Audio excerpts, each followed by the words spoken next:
దేశంలో గత కొన్నేళ్లుగా విద్యుత్ వాహన రంగం క్రమంగా వృద్ధి చెందుతోంది. అయితే 2030 నాటికి ఈ రంగంలో నిర్దేశించుకున్న లక్ష్యాలను సాధించాలంటే ప్రస్తుత విధానాల్లో సమూల మార్పులు అవసరమని పరిశ్రమ వర్గాలు భావిస్తున్నాయి.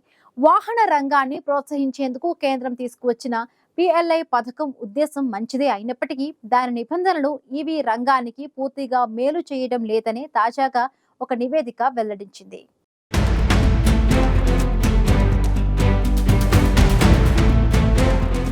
గత కొన్నేళ్లుగా దేశంలో విద్యుత్ వాహన రంగం క్రమంగా వృద్ధి చెందుతున్నప్పటికీ 2030 నాటికి నిర్దేశించుకున్న లక్ష్యాలను సాధించాలంటే ప్రస్తుత విధానాల్లో సమూల మార్పులు అవసరమని పరిశ్రమ వర్గాలు భావిస్తున్నాయి.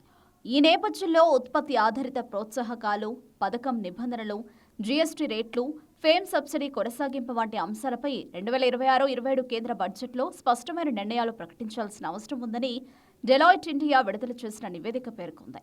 పెట్రోల్, డీజిల్ వాహనాలతో సమానంగా ఈవీలో నిలబడాలంటే ప్రభుత్వ చేయూత అవసరమని పేర్కొంటుంది. ఈ రంగంలో రాయితీలతో పాటు మరికొన్ని విధానపరమైన నిర్ణయాలు అవసరమని పరిశ్రమ వర్గాలు పేర్కొంటున్నాయి.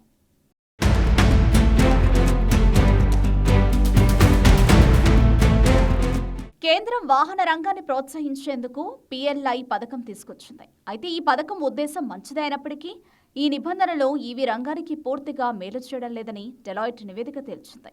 పిఎల్ఐ పథకం కింద అర్హత సాధించాలంటే వాహన తయారీ కంపెనీలు 5 ఏళ్లలో కనీసం 2,000 కోట్ల పెట్టుబడి పెట్టాల్సి ఉంటుంది. ఇది పెద్ద కంపెనీలకు సాధ్యమే. కానీ కొత్త ఆలోచనలతో వస్తున్న అంకురాలు, మధ్య తరహా పరిశ్రమలకు అంత తేలిక కాదని డెలాయిట్ నివేదిక వివరించింది. దేశంలో ప్రధానంగా ద్విచక్ర వాహన రంగంలోని అంకురాలే ఈవీ విప్లవానికి నాంది పలికాయి. కొత్తగా వస్తున్న స్టార్టప్లు బ్యాటరీ సాంకేతికతలో, మోటార్ల తయారీలో వినూత్న ప్రయోగాలు చేస్తున్నాయి. కానీ 2,000 కోట్ల రూపాయల పెట్టుబడి నిబంధన కారణంగా అవి పిఎల్ఐ ప్రయోజనాలకు దూరం అవుతున్నాయి. అందుకే ఈ పరిమితిని తగ్గించాలని, లేకపోతే కొన్ని కంపెనీల గుత్తాధిపత్యం పెరిగే అవకాశం ఉందని డెలాయిట్ నివేదిక తెలిపింది.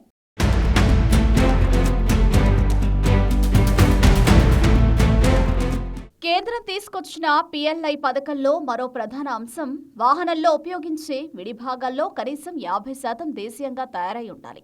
ఆత్మనిర్భర్ భారత్ లక్ష్యానికి ఇది సరైనదే అయినా క్షేత్ర పరిస్థితులు వేరేగా ఉన్నట్లు డెలాయిట్ నివేదిక పేర్కొంది. ఈవీలో అత్యంత కీలకమైన బ్యాటరీ సెల్స్, ఎలక్ట్రానిక్ చిప్స్ కోసం చైనా, తైవాన్, కొరియా వంటి దేశాలపై మన దేశం ఆధారపడుతోంది. దేశీయంగా గిగా ఫ్యాక్టరీలు ఇంకా పూర్తి స్థాయిలో అందుబాటులోకి రాలేదు. అంతేకాదు విడిభాగాలు దొరకడం లేదు. ఫలితంగా 50% నిబంధనను పాటించడం కష్టంగా మారుతోంది. అందుకే చాలా కంపెనీలు పిఎల్ఐకి అనర్హులవుతున్నాయి. దేశీయంగా సరఫరా వ్యవస్థ బలపడే వరకు ఈ నిబంధనను 50% నుంచి తగ్గించాలని డెలాయిట్ సూచించింది. వాహన తయారీదారుల సంఘం సియామ్ కూడా ఇదే విషయాన్ని సూచించింది.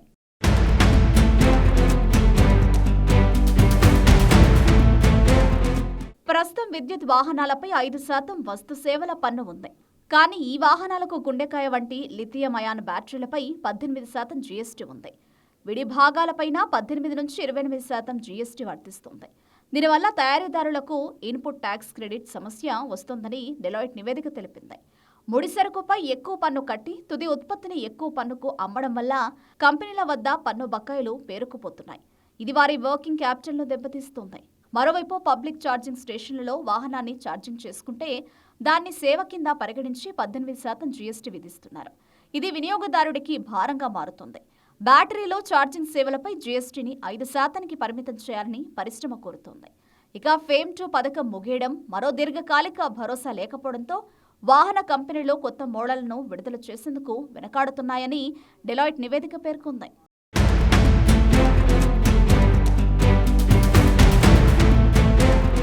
పెట్రోల్, డీజిల్ వాహనాలతో పోలిస్తే ఈవీ వాహనాల ధరలు అధికంగా ఉంటాయి. కాబట్టి మరొక 3 ఏళ్లైనా రాయితీలు కొనసాగించేందుకు కొత్త పథకం తీసుకురావాలని పరిశ్రమ వర్గాలు ఆశిస్తూ ఉన్నాయి.